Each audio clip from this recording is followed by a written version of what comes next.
Hey, hello, I'm Ren Ribeiro, and I want to connect with you about peace and justice.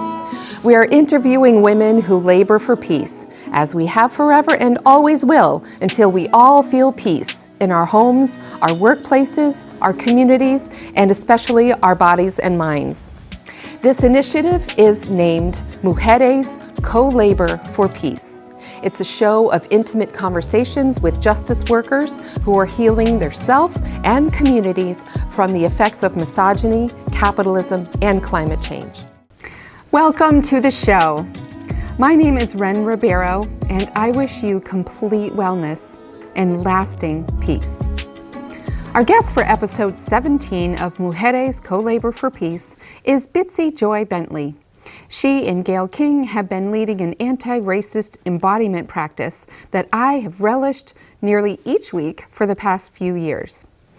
Bitsy is a clay artist in residence at Red Wing Arts and has an inspiring story to tell about their work doing cultural harm reduction.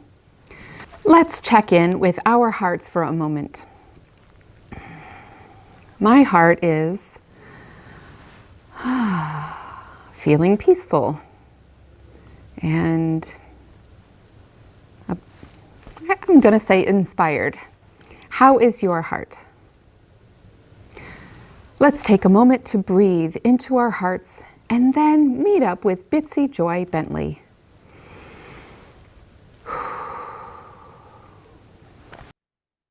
Bitsy! Yay! I got all the way, water. always the way it goes. You got your water? I got my water, I got everything. Oh my gosh. Well, it is so great to see you outside of our one weekly practice, the anti-racism embodiment practice that you and Gail lead. And to have this one-on-one, it feels really like juicy and wonderful and special. So I want to say that I am constantly beyond impressed with your insightful and incredibly relevant curation of content every week. And it's been what, like 3 years, more than 3 years that you've been doing this. What we can get into what this is in a minute, but like, and then last week's Friday theme of missing and murdered Indigenous women was just like so incredibly relevant. Thank you. Like, I can't wait to hear about the gathering that you were a part of and kind of all of the threads of your work in cultural harm reduction.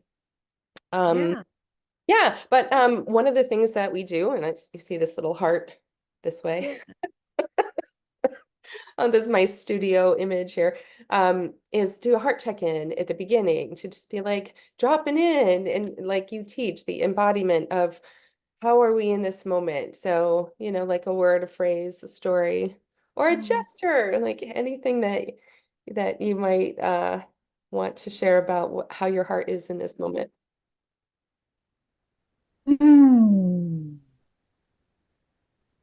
Good question. My heart is really excited for this conversation. We don't really get many chances to connect outside of practice, and I'm just really pleased to be here and honored that you asked me to participate. So, yeah, I think I'm feeling, I also was like just out in my garden tending to the hazelnuts and being in nature. So I'm also feeling really full from that too. So that's about where I'm. Yay. Oh, that's sweet. That's sweet.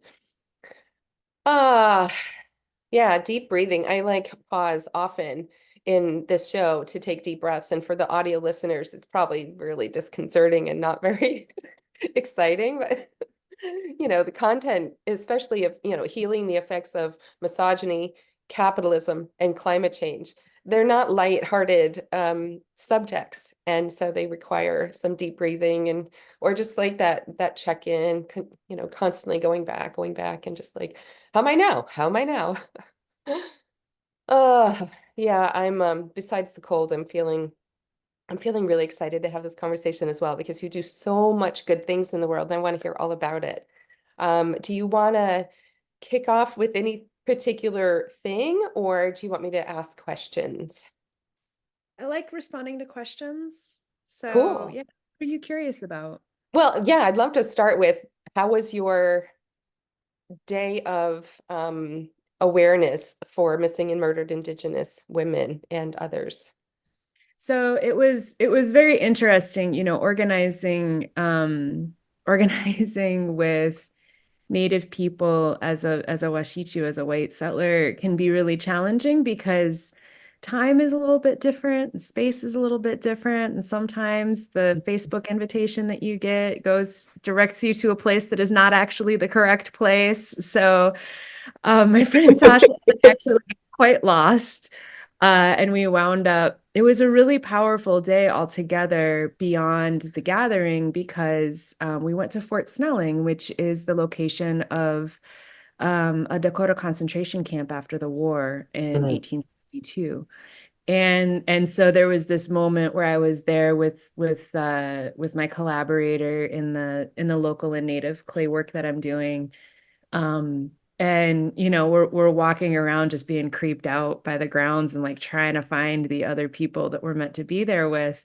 And then eventually it felt very serendipitous to find them walking, on a footpath down into where the state park was, because there's the Fort Snelling site and then there's the Fort Snelling State Park that actually has like a visitor center that has some information and has some stories written by and shared by Dakota culture bearers about the legacy of the concentration camp and the forced removal of Mm. Dakota people from Minnesota, from their Makoche or homeland. Um, and so it was also very moving because there was a powwow happening the same day. And powwows are generally more of like a celebratory thing, right? And as I've been doing deeper work with the Mdewakanton Dakota in southern Minnesota and learn more about sort of the cultural significance of the powwow as both a resistance event and also as a tourism thing, where like, you Mm. know, there are a lot of different attitudes around that particular kind of celebration. And so we went there and thought that maybe that was where we were headed, but it didn't feel quite right. And so I showed the Facebook invitation to a woman who was giving away swag bags. It was bizarre because like we thought we were going to a missing and murdered Indigenous women's event, and then there was like this inflatable where you could see what polyps look like in your colon and like colon cancer screening and like all of this health stuff, Oh my and God. then like selling fry bread tacos outside. Like it was really, and it was at the Boy Scout Center, so like everything just felt really off. And then it was really clear like this is not the event we were headed to. um Oh my God. but when we finally did get there, it was really brilliant to be there. The woman who organized it is from Crow Creek, which is a reservation in central South Dakota, and it's actually one of the locations that the Mdewakanton Dakota of southeastern Minnesota were moved to. Okay. um and so there's a lot of disconnect there as well around, the stories that are told are not pleasant stories. Mm. Um, Is it lateral violence? Is it pitting one nation against another, or is it more or different?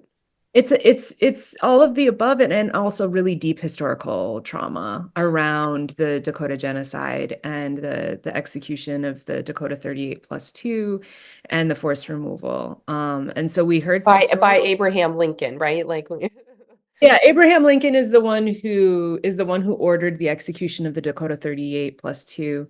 And that was in Mankato. There's actually a current issue that's happening. The Minnesota Historical Society is refusing to repatriate a noose that was used to hang one of the Native men that was killed in that execution.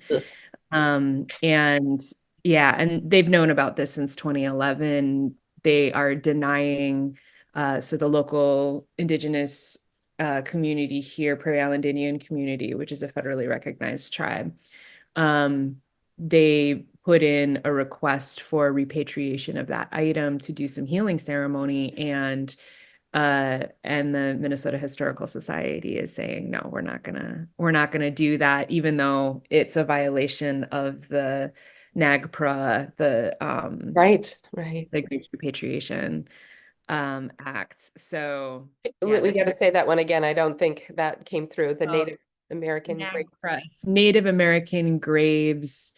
Uh, Hold on a second, I gotta look it up. I know it as NAGPRA, and I always use the Oh, it's okay. Yeah, it's like because yeah, I'm Native American Graves Protection and Repatriation Act. protection. Um, Okay.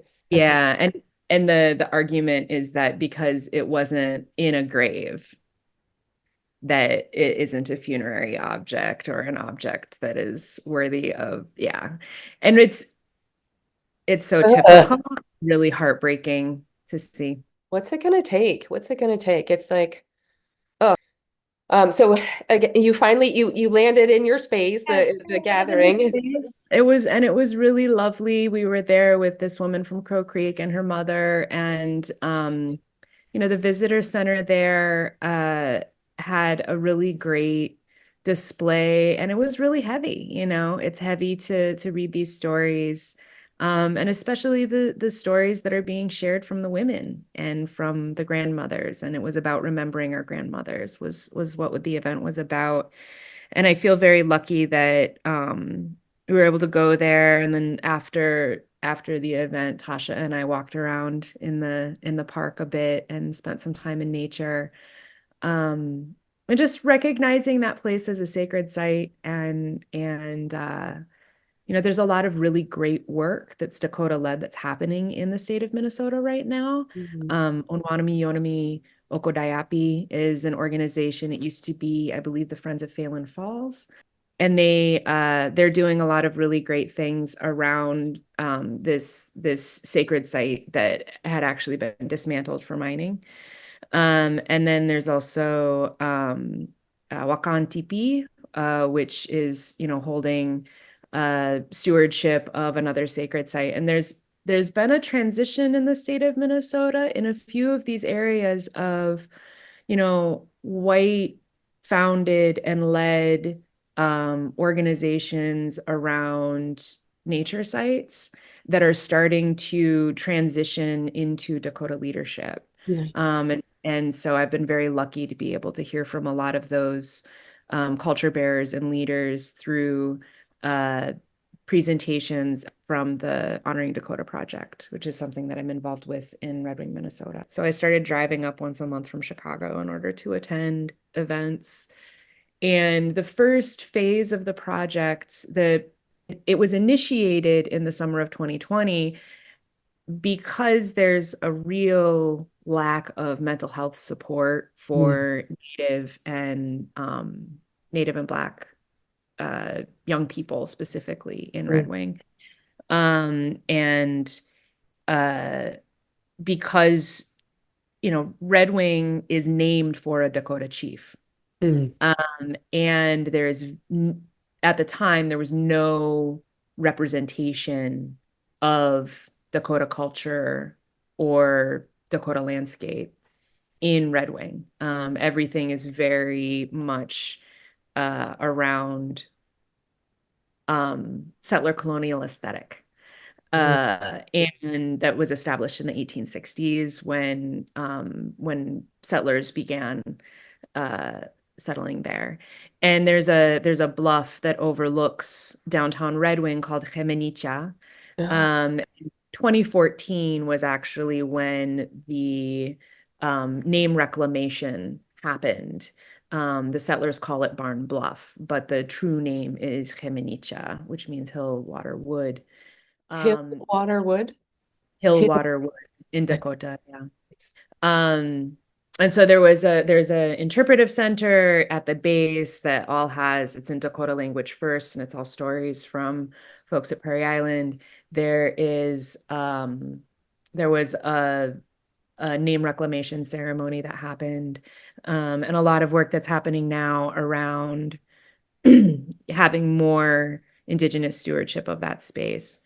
And then, that was a really big thing for the town. There was a lot of like shifting and changing attitudes and behaviors that there's still tension. There's still white settlers that are bummed that the high school students don't paint the bluff every year with their with the year of their graduating class. But by and large, one of the things that's been really hopeful here is that um, the Wasicu, the white settlers of Red Wing, are starting to engage in difficult conversation without being prompted to do so That's by Native. huge. That's It's huge. huge. It's huge. So like last year, the seniors decided to paint the bluff, and it was all on Facebook, and there was a whole thing, and it was actually Wasichu that were saying, hey, no, this is not a thing that we should be doing for these reasons. And Prairie Island didn't have to say anything. And that was a big deal. The fact that the settler community in Red Wing recognized that there's a cultural injury that happened, and that we don't want to perpetuate that cultural injury through this tradition that is, that is decades old, not millennia old. Yeah. Uh, Yeah. and so how do we call one another in? And so for me, as like a prodigal daughter of this town, it was like, and especially given the cultural harm reduction work that I do, it was like, holy shit, like this is huge, and I feel like I can really play a role here. And so one thing that I did when I came back to town, especially in the context of my clay work that I'm doing, um, I realized that I needed a community of support around Wasichu harm reduction in town. Mm. Um, and so we have a Wasichu cultural harm reduction group that meets every other week. And we've been sort of developing a community of practice similar to our Friday morning practice.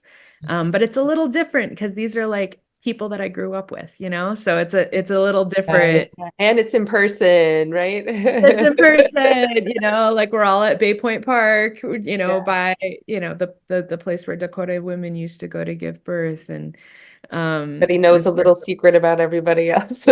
yeah, exactly. And it's challenging too in that,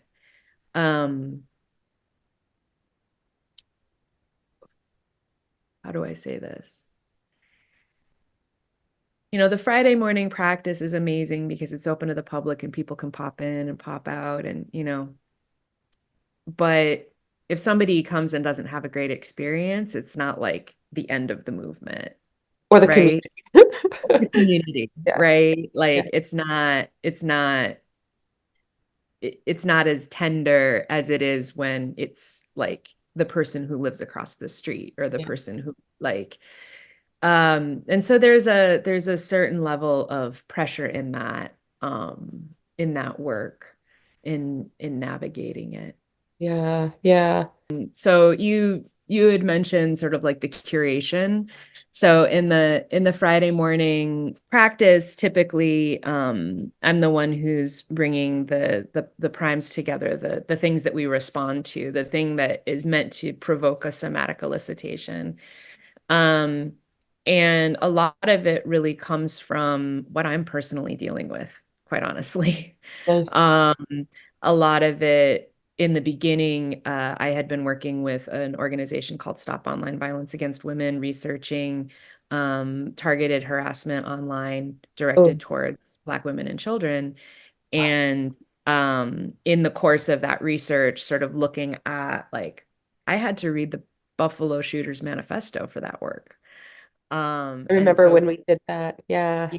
and so being able to bring that to that community was a massive support for me to Nice. be able to navigate everything that I was experiencing and feeling. Wow. Um, That's great.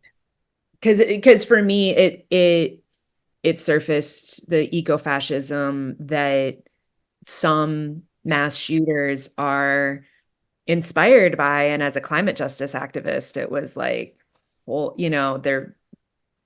it was a whole area. And for me, as somebody with Nordic heritage as well, and sort of that relationship in the way that some Nordic theology and Nordic mythology has been appropriated and subverted by eco-fascists, it was incredibly tender and very personal for me. So I'm always deeply grateful honestly for the Friday morning group for the willingness to like go there. You know what I mean? Like, There's so much magic making going on there. It really, it's transformational. It's certainly iterative as an participant. And so many of us say this is a core piece of my week, of my life, my community building, my practice. It's you and Gail have created something so incredibly beautiful, um, that I wish it was, and it will be maybe. I want to say it will be, but I have to say maybe, the norm, maybe for my grandson's generation. You right. know, a lot of times I hear people say, "Oh, once the white people die off, or the old white people die off, things will be better." It doesn't. It doesn't work It that doesn't way. work that way. Yeah, It doesn't because work that because way. there's cultivation of the next generation to be indoctrinated in these racist and capitalist and misogynistic ways. So that doesn't change with death at all. And this for me is the reason why practice is so important because my cultural conditioning doesn't stop.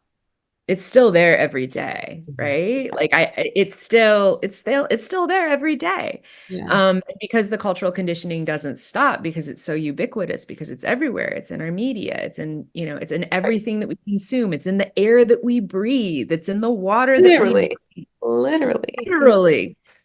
Well, and it's something that we're even dealing with in the local clay work that I'm doing. So I'm just finishing up a year-long residency at Red Wing Arts Clay and Creative Center. And the thing that I've been questioning as a clay artist is I've been questioning what land back activism looks like in the context of local clay. Mm-hmm. Because there is a deep and well-known history. Red Wing is known around the world for its pottery. Mm. Uh, and, I went to the Red Wing Pottery Museum when I started my residency and asked about pre-settlement clay practices. What were the clay practices before Europeans came here? And I was told that there weren't any, which we know to be demonstrably false. Like, right? We know that that can't possibly be true. Every single place in the world that doesn't have permafrost has a clay practice. Oh, okay. Every single place in the world. And it there Wow. was wonderful fiber artist, a Dakota woman named Fern Renville, who came to do a nettle cordage making workshop. And one of the things that she spoke about was the fact that everywhere there is nettle cordage. So everywhere around the world where nettle grows, there is a nettle cordage tradition. Wow. Everywhere there is clay around the world, there is a clay tradition. Wow. So that kind of universal aspect of it and thinking about it in terms of this cultural injury of just the erasure of Indigenous women's clay craft because it was the women who did this clay craft, Indigenous women's fiber craft because it was the women who did the fiber craft. The fact that there has been this erasure really speaks to, and in our event that Tasha and I led last Thursday, one of the things that we spoke about was the relationship between the erasure and the missing feminine craft traditions and missing and murdered Indigenous women today.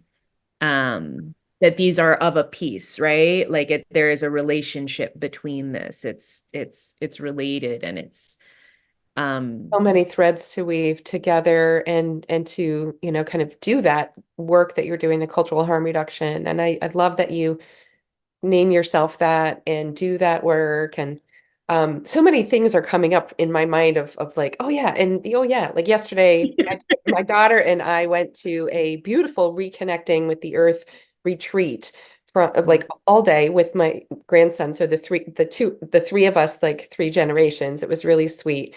And we had nettle tea and we made teas based on, all the different things that were put out, and we could get a little bit of this, a little bit of that. It was the first time she had made tea that way, and I had no idea. So there's so many things that we don't know that we're passing on or not passing on intentionally. So my question for you on, which may not seem related, is in that museum space, are there any Indigenous people from Mdewakanton Dakota, um, like working together? I used to live in Plymouth, and the Plymouth Patuxet Museum had attempted to bring, an Indigenous voice and a settler voice to the history. Um, not that well, but I'm wondering about the museum in Red Wing. So the Goodhue County Historical Society has done some work in that area. And they did have people from Prairie Island come in and basically curate a little bit and say, you know what, these things shouldn't be on display and these things need to be repatriated. And so they had that conversation a few years back. It's challenging. So I don't know of any Mdewakanton Dakota that are working with Red Wing Pottery Museum at all. And the items that are on display that refer to Red Wing as being named for Mdewakanton Dakota chief, I can't actually speak to the accuracy of any of those materials that are presented there. Mm. Part of the challenge and um, part of the challenge is that the Prairie Island Indian community is small and they are responsible for their community first. Mhm. And so, how much bandwidth they have for responding to clueless white people who don't know how to engage in protocol, Yeah. who reach out to tribal council to talk about a land acknowledgement when tribal council is trying to make sure that their elders are being fed. Yeah. Right? Like and so there is the most tribal communities, as far as I know, and I could be wrong about this because I'm often wrong about things, um, Yeah. have a tribal historical preservation office. But even with those groups, a lot of what is being focused on with the TPO offices, and the organizing that's happening there is the situation in Red Wing is that we have a very, very dense concentration of burial mounds in the area that are unknown. Oh, Uh, if you know what you're looking for, you'll see them.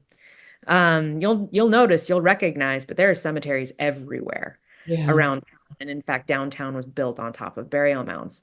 So it's really tricky, right? Because what's the bandwidth, right? And one of the things that I've learned through the Honoring Dakota project and the leadership of people like Jeremy Fields and Collins Provost Fields from Thrive Incorporated, who are Native people who are doing a lot of facilitation for us in that project, is that we move at the speed of relationship. Mm. Yeah. Relationship is currency, and relationship takes a very long time to build. Yeah. I've heard it as move at the speed of trust, which is very, very similar. Yeah. Very similar, and there have been so many fits and starts of this kind of cultural reconciliation work. So with Honoring Dakota Project, sort of the capstone of the first year was a mural that was Nice. designed with input from the Prairie Island Indian community and then presented as a gift in a wopita, which is a Thanksgiving celebration in Dakota culture. So a couple of the things that I worked on, I provided technical guidance for, we had a couple dozen or a few dozen community members working on these mugs in the shape of the state of Minnesota that we printed Minnesota Makoche, which Minnesota is the Dakota term for this land, and Makoche is the Dakota term for homeland. Mini is water, and Sota is what I've been told is that it is the reflection of the sky on the water. Beautiful. Oh my gosh.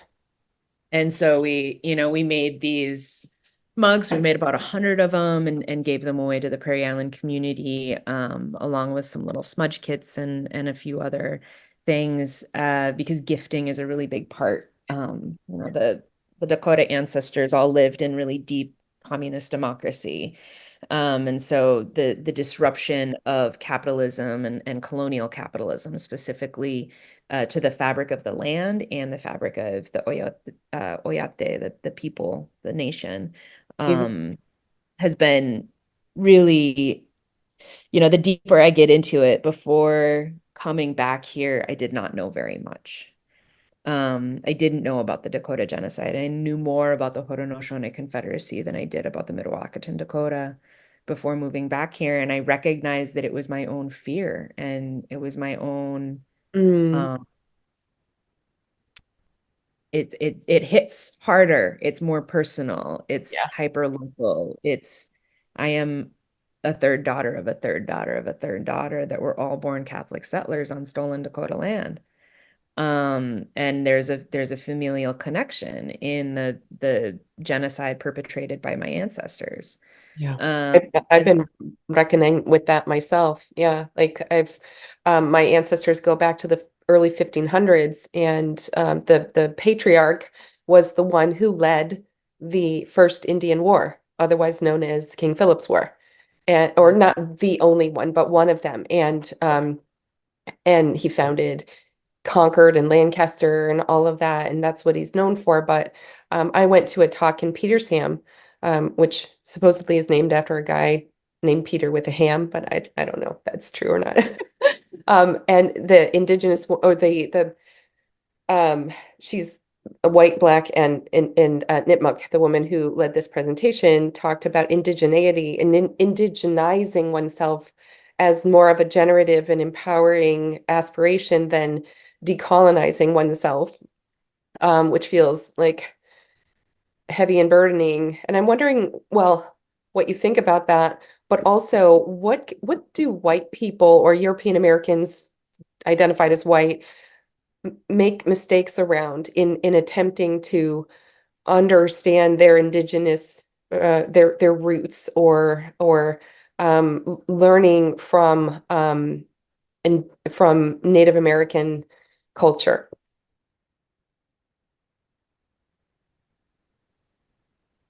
there is a fine line of fuckery between appropriation and appreciation, which is something that I learned from Jennifer Lee Coble, who is a Cree and German woman that I I did a 9-month program that was facilitated by her and another white-bodied woman with Education for Racial Equity.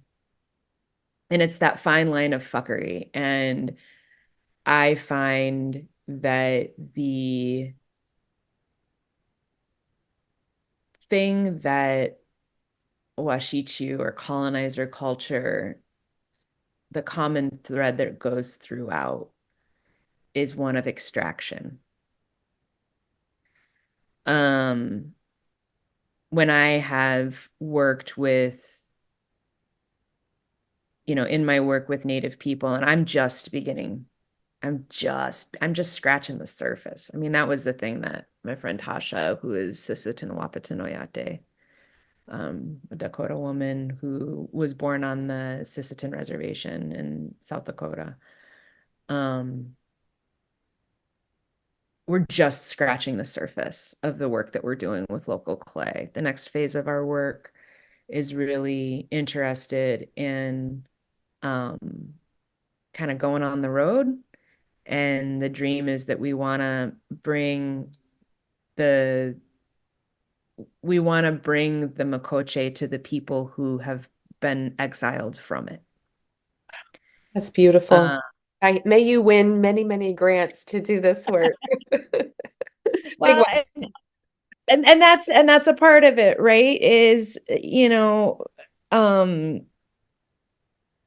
the extraction piece of it is that I am interested in centering the reconnection and engage in a recognition of the deep trauma that can be associated with the land, and how do we, as clay artists that are interested in working with hyperlocal materials in order to avoid extractive industry, right? Like a lot of it comes from a desire to engage in more sustainable practices in clay, because so many of the materials that we work with come out of these enormous mines. It's actually the clay that we work with is a byproduct of the industrial ceramics industry.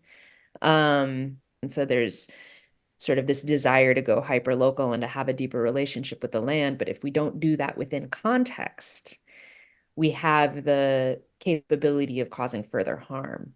Yeah. Yeah.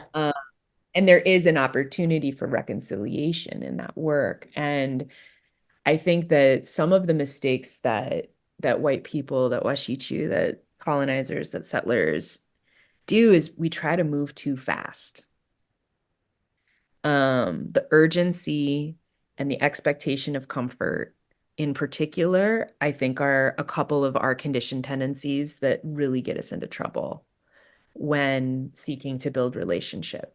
The other thing that I think is really profound that I find myself considering quite a bit is this extractive, one of the things that my collaborator Tasha speaks to in her artist statement is, her exploration of her culture in her artwork, that she wants to encourage other people to explore their culture. And I recognize that for myself, I'm finding a curiosity about the Celtic and Nordic clay traditions that I maybe don't know about. Yeah.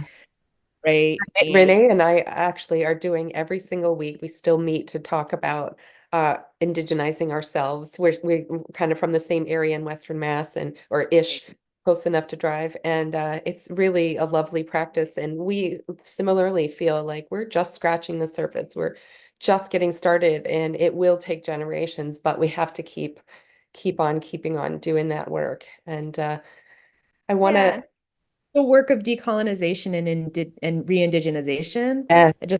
just to loop back to that, I don't think it's an either or. I think it's a both. Okay. Yeah, that makes so much sense. Right? It's a both. I have to find ways of doing less harm, and I'll have to find my indigenous roots. Thank you for saying that. Yeah. I find myself wanting to just like soak in the truth of anything an indigenous person who has really done that work says. And I'm going to be going this week to the Transforming the Culture of Power that Visioning Bear Circle Intertribal Coalition puts on each year. And that's a really brilliant thing to close on of, both and just embody your own truth and and be open. Yeah. I am Ren Ribeiro, and I thank you for joining. This initiative is named Mujéres Co-Labor for Peace. It's a show of intimate conversations with justice workers who are healing their self and communities from the effects of misogyny, capitalism, and climate change. This initiative is supported by Inner Fortune, the full-life self-coaching journal that is now digital. Join us for peace, and thank you for your heart.